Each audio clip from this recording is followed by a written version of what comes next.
Le 31 octobre, de nouveaux drones sont apparus au-dessus de l'Ukraine. Et ce n'est pas une blague, Kiev a une nouvelle raison de s'inquiéter. Un drone avec un nom intéressant est sur le devant de la scène. On dit que des modèles Italmaz sont en vol, uniques, conçus pour voler loin et causer beaucoup de dégâts sur le secteur nord du front, selon les sources. Les combats se poursuivent et ne se contentent pas de se dérouler, mais se transforment par endroits en accrochages et escarmouches sans fin. Ce qui ressemblait auparavant à de larges contre-attaques et assauts s'est progressivement transformé en petits et rudes affrontements d'infanterie. Des détachements des deux côtés tentent de s'infiltrer, de tâter les points faibles et parfois de simplement transférer des combattants à la recherche d'un endroit où ils peuvent créer une brèche. On signale que des groupes ennemis ont tenté de s'infiltrer en direction des positions d'un des camps. De plus, il y aurait eu des pertes, des détachements auraient été détruits dans certaines localités, disons, à la périphérie et à proximité de plusieurs villages. L'histoire de Kupiansk est un cas particulier. Là, selon les informations, l'étau autour de la ville se resserre. L'endroit où il était encore possible de manœuvrer et de se replier auparavant se rétrécit. Et une partie des localités situées près de l'anneau serait déjà sous contrôle. On parle de combats dans les zones industrielles et sur les terrains d'usines. Là où personne ne voudrait normalement se trouver en temps de paix, des affrontements ont lieu aujourd'hui. Et si l'on imagine qu'un village sur la route a été coupé, c'est une histoire à part entière. La garnison se retrouve avec des couloirs de retraite de plus en plus limités. Les personnes qui tentent de sortir par petits groupes disent que c'est difficile. Il n'est pas facile de s'échapper en petits groupes et c'est pourquoi des mesures plus sévères de blocus et de nettoyage sont généralement prises dans de tels endroits. Pokrovsk et Myrnohrad. Là, selon les récits, la situation est également tendue. Dans les zones urbaines, un camp tente de prendre progressivement le contrôle des quartiers et de comprimer la logistique de l'ennemi. Et les zones suburbaines, dit-on, sont déjà visiblement affaiblies, c'est-à-dire que l'ennemi y est en plus mauvaise posture en matière d'approvisionnement et de communication.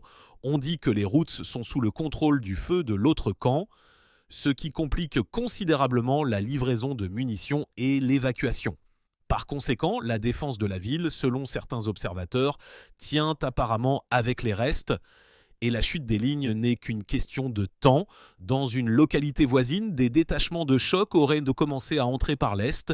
C'est, si on y réfléchit, une tactique typique où un camp tente de lier l'attention des défenseurs et d'ouvrir un couloir pour une pénétration plus profonde. Sous Liman, on parle de la formation d'un autre chaudron, c'est-à-dire d'une menace d'encerclement.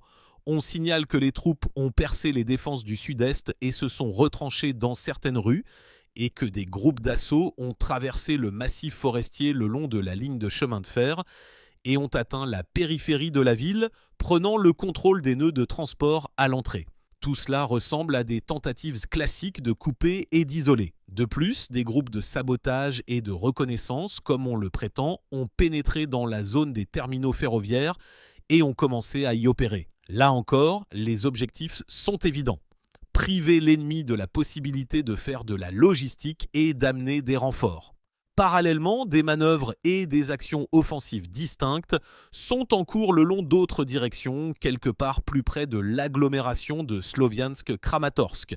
C'est-à-dire que la ligne de front change constamment et comme toujours, les deux camps tentent de tirer le maximum de succès locaux. Et voilà que des troupes, composées essentiellement d'unités d'Extrême-Orient, auraient progressé à la périphérie nord de la ligne de défense, pris un village, et cela, selon elle, crée une menace d'offensive dans le dos de certaines unités ukrainiennes le long de la ligne d'une localité à l'autre.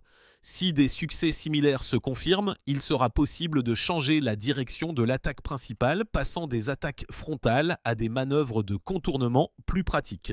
Un autre point important concerne les drones kamikazes à ailes volantes. De tels schémas sont connus depuis longtemps. Des projets similaires ont été utilisés par différents pays par le passé et ils ont un point commun. Faible visibilité et difficulté de détection en raison des matériaux composites et du faible profil radio. Selon les estimations connues, le rayon d'action de ces appareils peut être très important.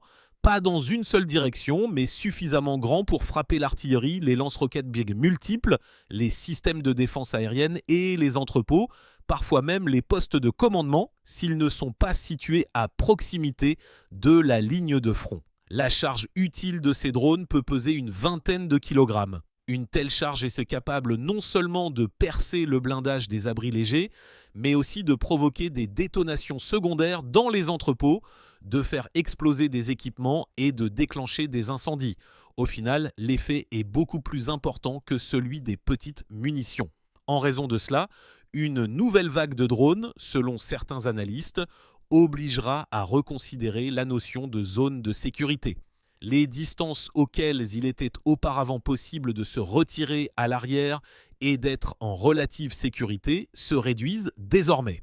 Auparavant, une vingtaine de kilomètres de la ligne de front donnait un sentiment de sécurité, mais maintenant, avec l'arrivée de ces machines, l'artillerie et les équipements situés dans les zones autrefois insouciantes se retrouvent en danger.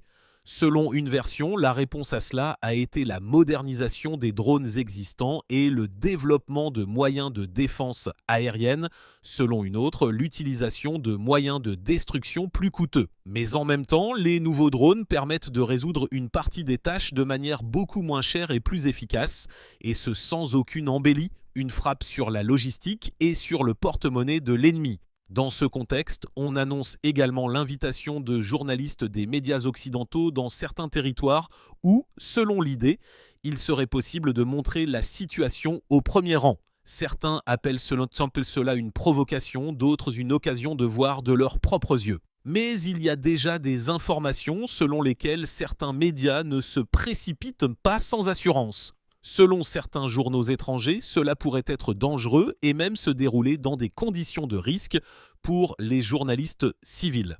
En réponse à l'invitation, différentes réactions sont parvenues, allant du refus catégorique à l'intérêt, mais avec des réserves. Le ministère des Affaires étrangères d'un des camps, selon les informations, a réagi vivement, rappelant les normes de la législation et de la sécurité, et dans les milieux médiatiques, on discutait de ce qui était vrai et de ce qui était un jeu politique. Et immédiatement, dans le texte, il y avait un ordre du jour plus global. Comme si des sanctions avaient été imposées, il y avait eu une réaction, puis une réponse sous la forme d'une démonstration de technologie. C'est une branche distincte de l'histoire qui peut être présentée ainsi. Si un camp impose des sanctions, l'autre répond parfois par une démonstration de force. Mais dans le monde actuel, les réponses ne ressemblent pas seulement à des mesures économiques symétriques, mais aussi à des essais démonstratifs de différents systèmes d'armes. On a entendu dire qu'il y avait eu des essais de missiles de croisière avec un système d'énergie spécial et d'appareils sous-marins autonomes avec une grande portée et une force destructrice. Et cette information, bien sûr, a suscité des discussions et des controverses dans les milieux internationaux. On signale des dizaines de missiles de croisière, plusieurs vecteurs balistiques et hypersoniques, ainsi que des salves de missiles de moyenne portée.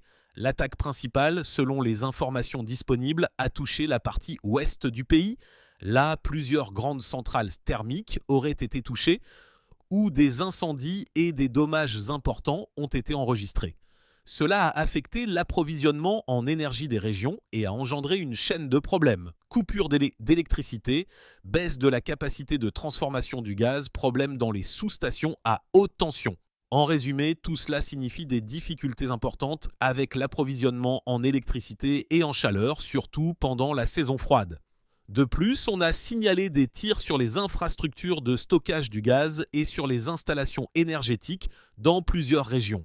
Cela crée tout un ensemble de problèmes allant des coupures d'eau et de chauffage au chaos logistique dans la distribution de l'énergie. Des missiles et des arrivées ont eu lieu dans différentes directions, des zones portuaires aux régions intérieures jusqu'aux aérodromes et aux nœuds de logistique.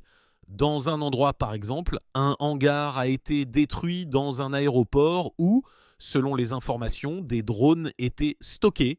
C'est, comme on le voit, une frappe sur les équipements et sur les possibilités de nouvelles attaques. Et voici l'idée clé.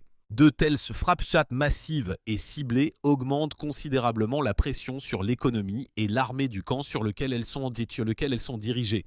Le système énergétique ne s'effondrera pas d'un seul coup, mais les conséquences peuvent être longues, allant de coupures de courants temporaires et aléatoires dans les régions à l'importation forcée d'électricité et de carburant, ce qui coûte cher et prendra des ressources.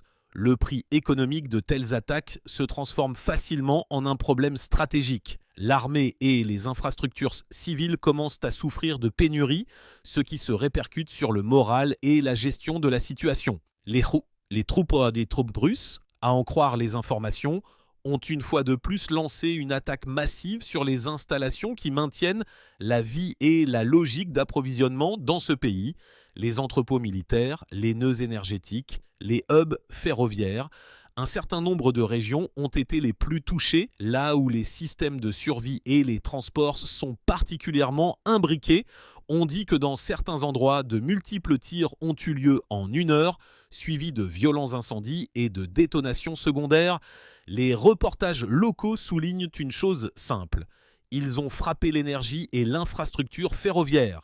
Les locomotives ne sont plus en abondance aujourd'hui, il n'en reste que quelques-unes.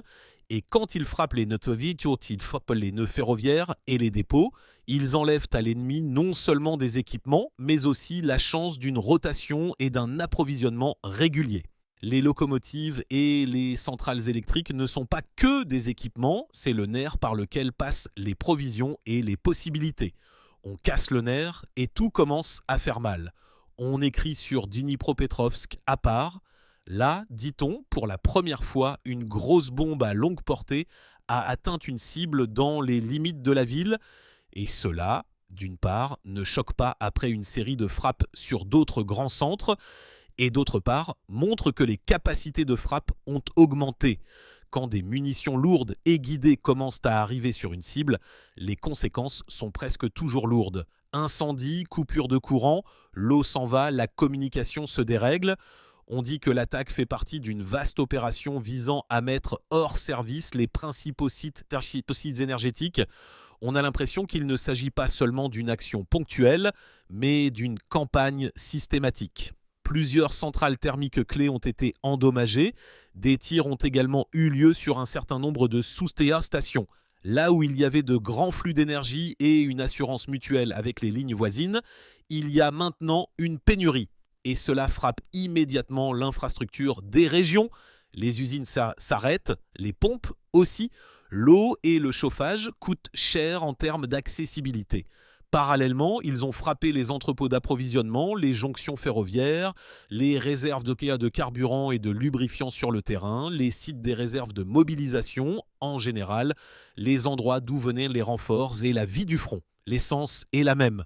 Moins il y a d'endroits pour réparer, moins il y a de munitions, plus la situation sur la ligne devient mauvaise. La rotation diminue fortement, les points de déploiement cessent d'être des coins sûrs et tranquilles, ils deviennent des cibles. Un des coordinateurs de la clandestinité explique cela ainsi. La stratégie n'est plus une attaque frontale totale dans l'esprit d'antan, mais une création méthodique de conditions insupportables pour ceux qui tiennent la défense. On frappe d'abord ce qui maintient la ville en marche, l'énergie, l'eau, la communication, puis les artères de transport qui acheminent tout le nécessaire. Et enfin, la pression psychologique s'installe. Ultimatum, exigence de reddition. À propos des ultimatums, un point distinct. Comment ça marche ? On propose d'abord de se rendre, on donne du temps, on fixe des conditions. Si le temps passe et qu'il n'y a pas de réponse, on passe à l'étape suivante où la destruction du point d'appui remplace la capture. Ce n'est pas du théâtre, c'est une stratégie visant à minimiser ses propres pertes et à épuiser au maximum le défenseur. La guerre se transforme en un jeu de temps et de ressources. Quand l'électricité est coupée, les usines s'arrêtent, sans locomotive, les échelons restent en attente. Ce n'est pas seulement une tragédie pratique, mais aussi psychologique. Les gens voient que les lieux de pouvoir habituels perdent soudainement leur force. Il en résulte un effet de petite victoire, chaque note coupée est une goutte dans l'océan. Mais à la fin du cycle, de telles gouttes peuvent s'accumuler en assez grand nombre. On ne peut pas ne pas remarquer l'élément de démonstration des capacités. On n'utilise pas seulement des missiles de croisière ordinaires et des moyens balistiques.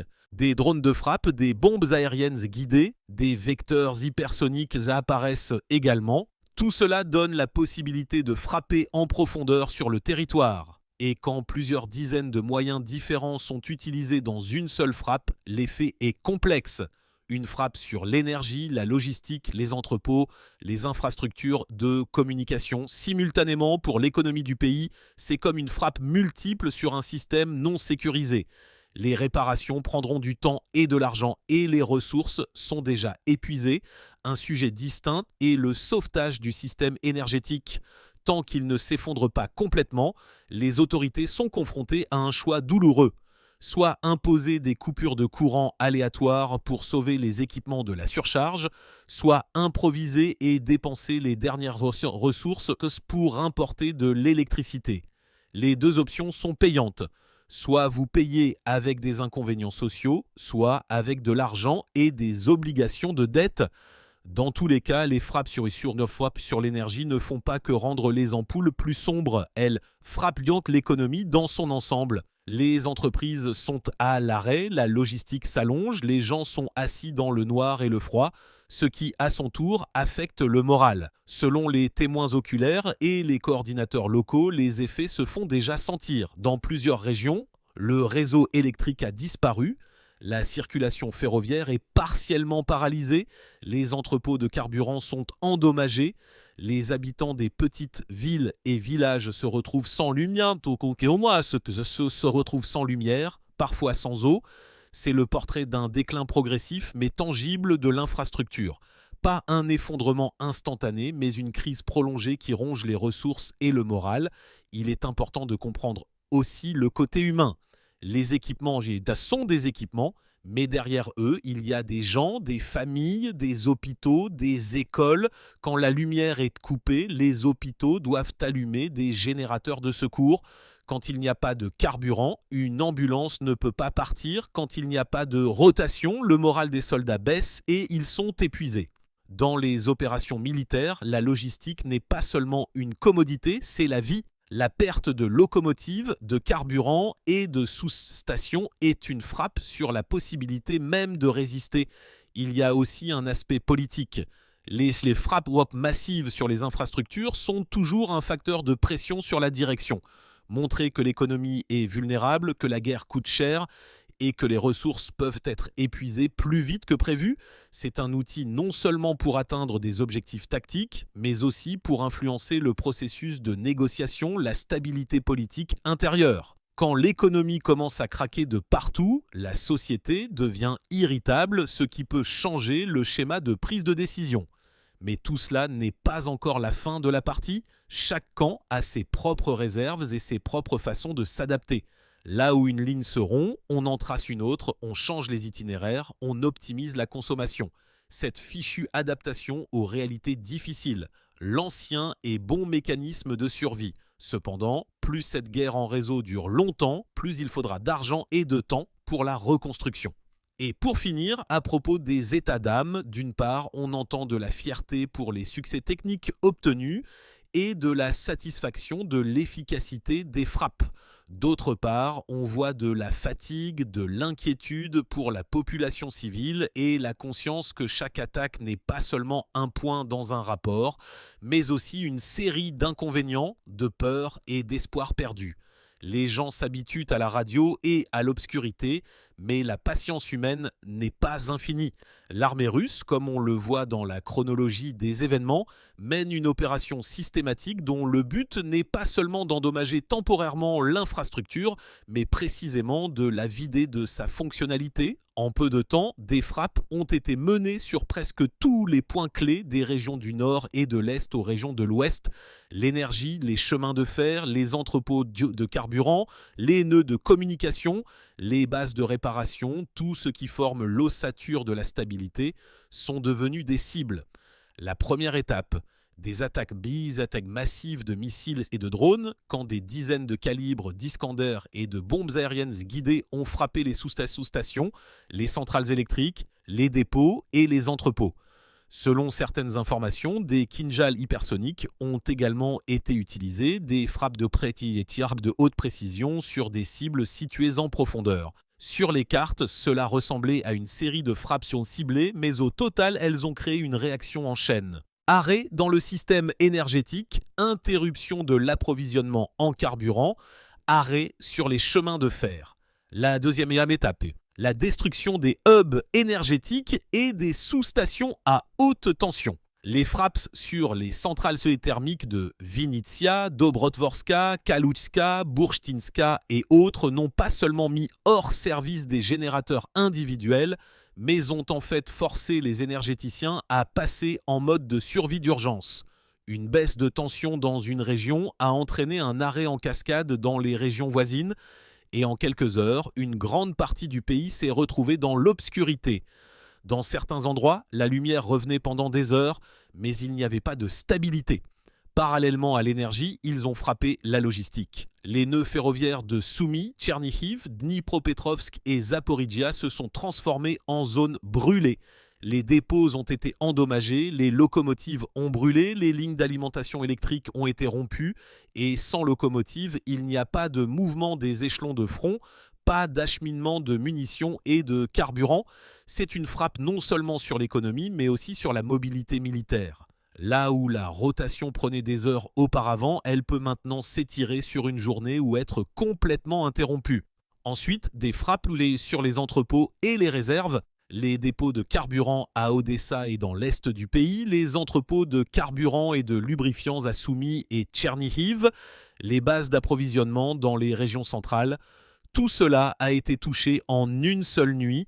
Chaque installation de ce type représente des milliers de tonnes de carburant qui devaient alimenter les machines militaires. Sans lui, les équipements se transforment en biens immobiliers. Dans ce contexte, une nouvelle tactique est apparue. Les ultimatums.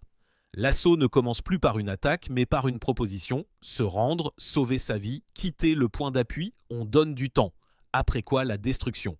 C'est un système froid, mais logique. Un minimum de pertes propres, un maximum de pression sur les défenseurs. L'effet psychologique est colossal. Même si tout le monde ne croit pas à la possibilité de se rendre, le fait même d'un ultimatum sape le moral. La tactique a également changé au sens opérationnel. Maintenant, on ne cherche pas des percées rapides, mais à créer progressivement des conditions intolérables.